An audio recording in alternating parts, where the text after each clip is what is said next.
We had an absolutely gorgeous sunset last evening before those showers and storms began to move back in.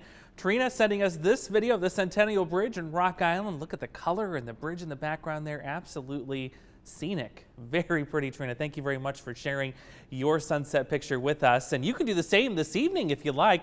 Just download the News 8 app, and as soon as you open it up, hit that blue button to share a photo or a video with us, and we'll share it right here on the air during News 8.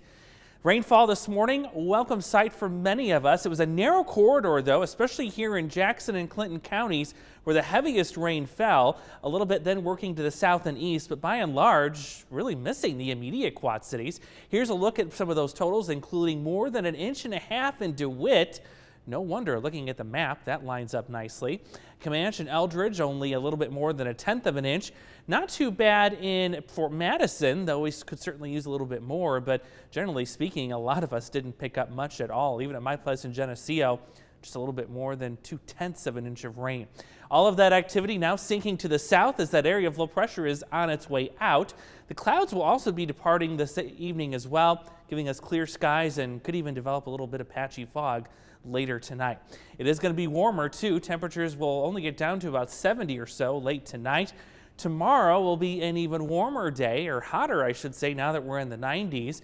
We'll see some hazy sunshine at times, and temperatures will head for 95 by the heat of the afternoon. Notice the absence of rainfall, though, continuing to remain dry. What we're tracking for the week ahead, including heat indexes in the low 100s by tomorrow, and it will stay there through at least Wednesday before we see a nice break in this hot pattern by next weekend. Believe it or not, we're also talking about smoke from the wildfires out west, which will be heaviest as we get into tomorrow. So it's going to have that milky appearance to the sky, and those of you with sensitive allergies or breathing issues, you could see some of that tomorrow too, just a heads up.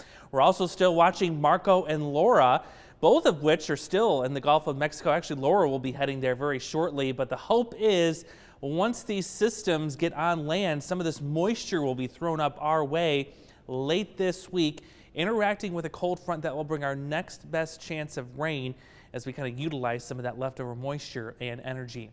Here's where things stand right now. Well into the 90s for many of us, upper 80s elsewhere. Heat index values will continue to hang around the 90-degree mark or so for a few more hours, and then we'll drop those temperatures into the upper 60s, around 74 tonight. Getting into tomorrow, 95 for a high. The heat index will be near 100 to 105. If you need to be outside working strenuously, make sure you're drinking plenty of water and taking breaks in the shade. Continue that regimen all the way through at least Friday, and there's where we can have that chance of some remnants from either Marco or Laura or both before a really nice cool down by next weekend. And it looks like that cooler pattern could also give us some better rain chances too. But wow, we are really going to be baking in the heat this week, Marissa. It's okay. We'll make it through. It looks nice next weekend, so something to look